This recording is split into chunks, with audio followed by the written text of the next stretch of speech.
I wanted to share with you 4 mindset tips to help you achieve the same results in your own life, customized to your own challenges. And these 4 mindset tips hopefully will give you what you need to take your life, your money, your career, your opportunity to the next level. The first tip I have is stop caring what other people think. In other words, don't give any shits about what anyone else thinks. This is really critical because when I started in my business of becoming a headhunter at age 23, everybody made fun of me. My parents called me stupid. They literally said, stupid people do sales jobs. And all my friends really were a little bit nervous for me because my base salary was $35,000. Now, of course, starting salaries for junior recruiters are closer to 40, 45, some even 50. But back then, I just kind of wanted to give it a go. And one of my good friends was like, why not? You should just do it. But everybody else probably would have looked at the decision and thought, wow, what a terrible decision, right? My parents wanted me to go to law school. Who knows if recruitment is even a legit job, let alone gonna make me successful. But turns out it did. It's actually a very legitimate sales career. In my first year in recruiting, I made almost $90,000. In my second year, I broke $130,000 in income. In my third year, I earned over $215,000 as a 25-year-old.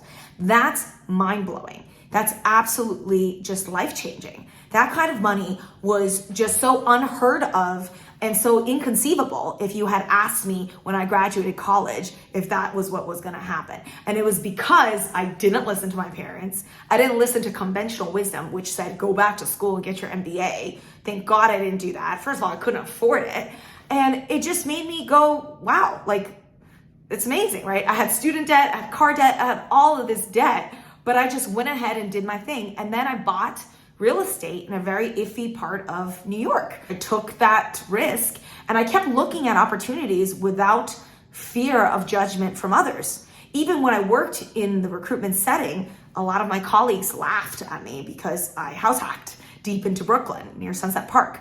If you've ever been to Sunset Park, you will know that it is not fun, it is not sexy, it is very residential, and it's deep into Brooklyn. So a lot of people made fun of me, and they would say, wow, you can afford to live in Manhattan, why don't you? And I'm just like, because I'm house hacking, baby. I'm not gonna be working here for the rest of my life. I'm gonna be rich, ASAP. And I'm not gonna do that if I live in Manhattan and blow all my money on rent.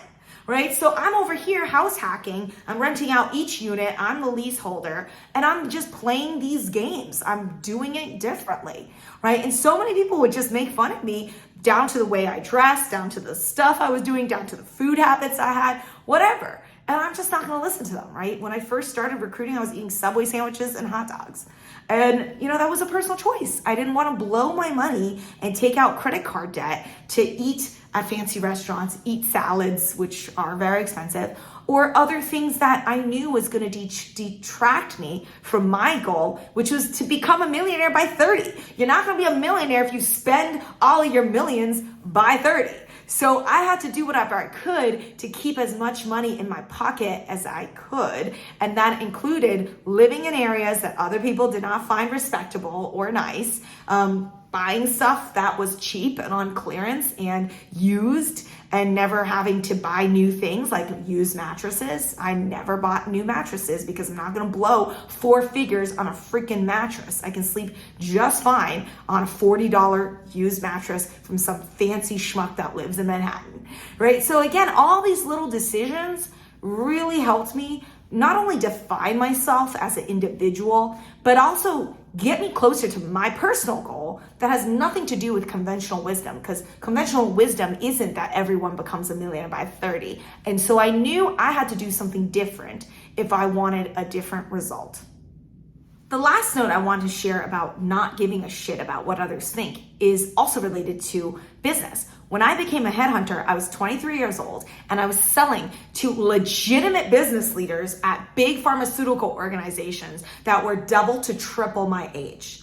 I did not give a shit that they thought I was young. I did not give a shit if my colleagues thought my phone calls were a little too aggressive or were not your typical sales call.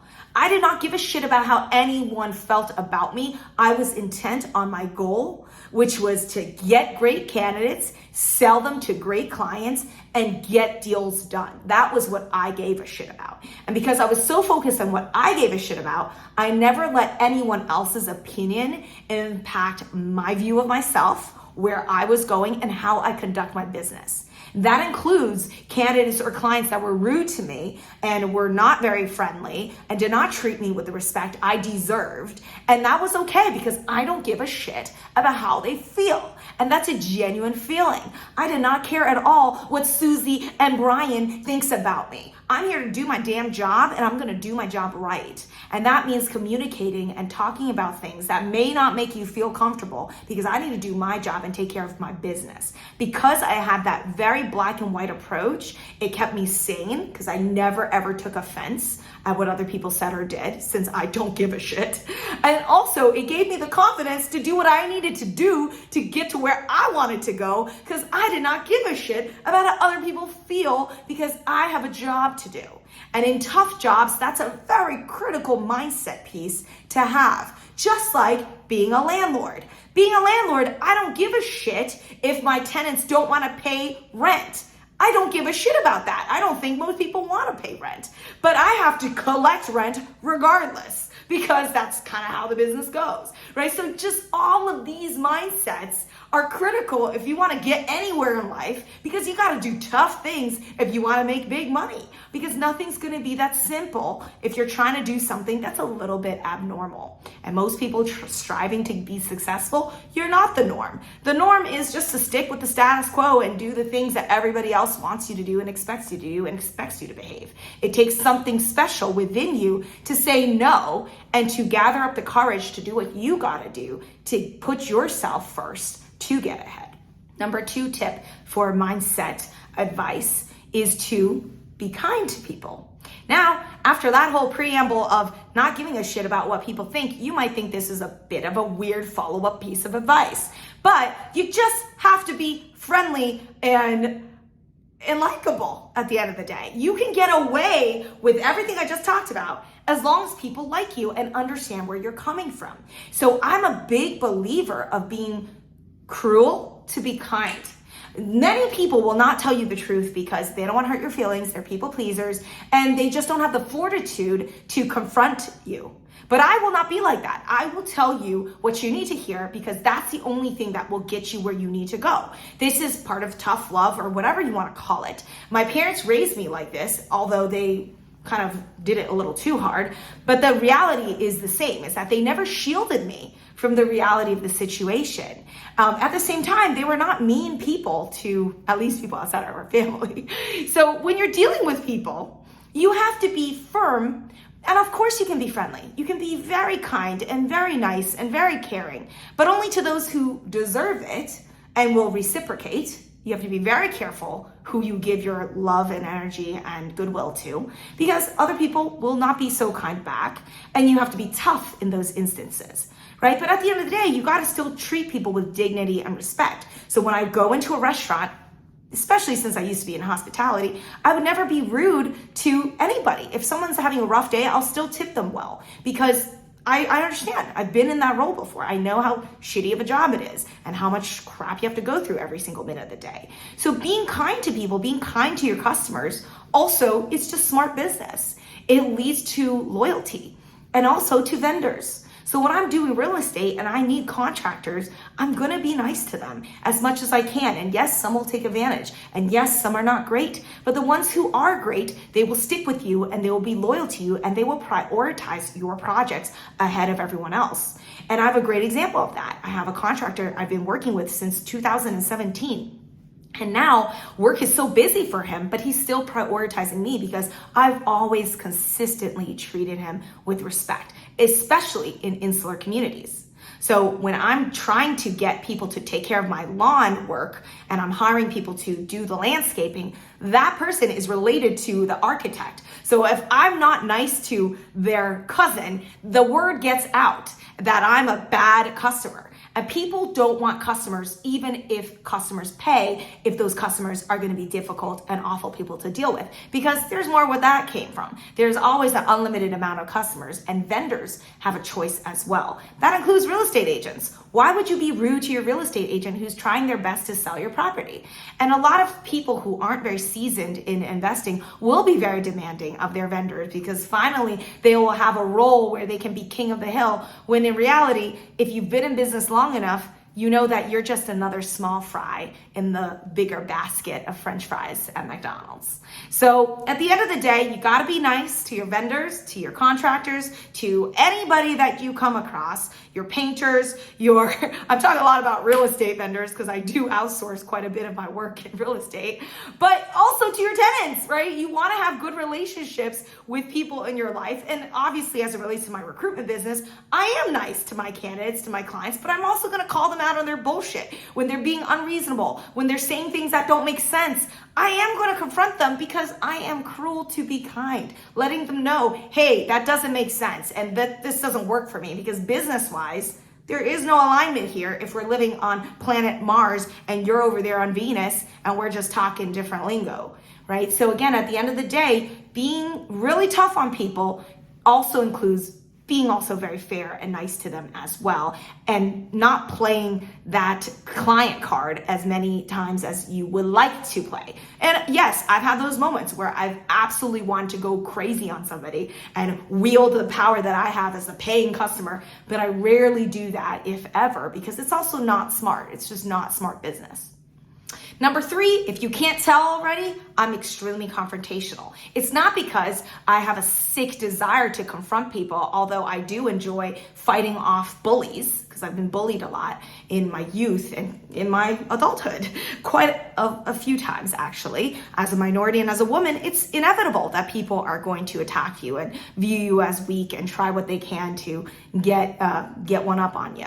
And I've always been very confrontational in those instances. It's not because I want to be. It's not because I enjoy raising my blood pressure and yelling at people. But when the time calls for it, I absolutely do what I need to do to get my benefits and my personal agenda pushed forth. Because if you don't confront the issue, it'll always be a problem.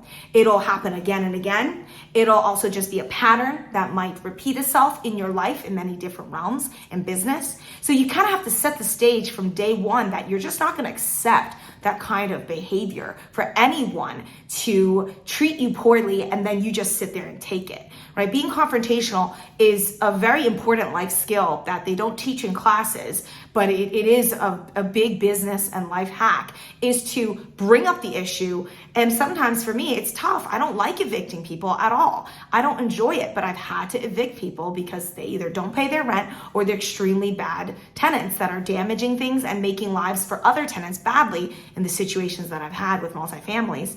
And also as it relates to recruiting, right? I always have to confront candidates and clients. For candidates that I think their mentality is just wrong, I have to let them know, hey, you're wrong. Like, that doesn't make sense to me. If you're telling me you're money motivated and then the next minute you really want a high base salary, those don't make sense, because we're talking about commission here, right? You kind of have to call people out when they're not being reasonable and confront the issue. And a lot of times if you don't, it'll end up in bad blood. It'll end up in ghosting. It'll end up perhaps in even lawsuits. I don't know. The fact is, you don't want to leave any stone unturned. And it's something that I have to constantly remind myself to do, especially when there's something I really don't want to deal with.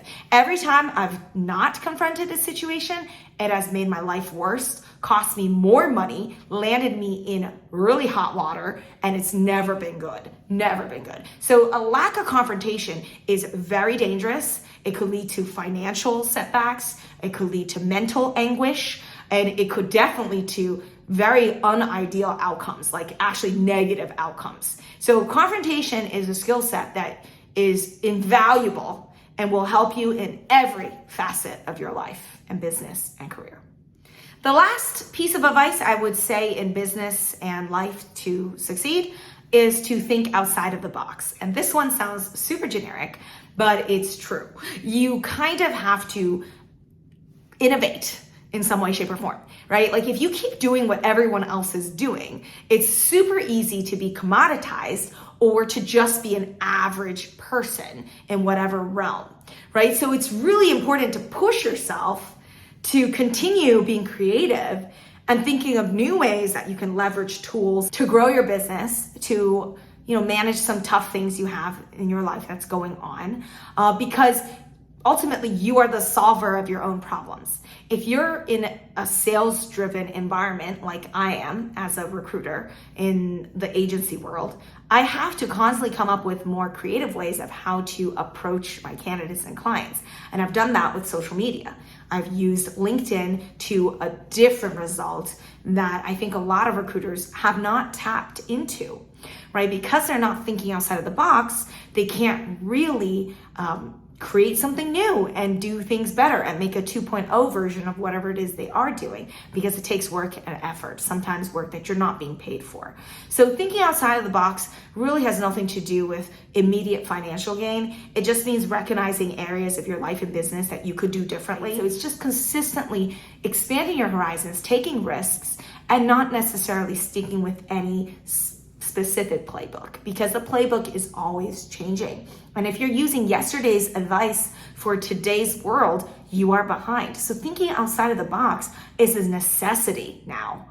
Adaptability is a necessity, especially if you saw what happened with this recent pandemic, right? Like you can see with all the trials and tribulations, adaptability is a very serious competitive advantage that we can all learn from and benefit from.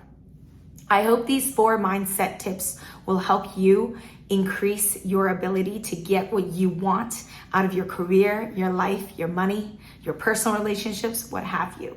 Because if something isn't working, we've got to do something different.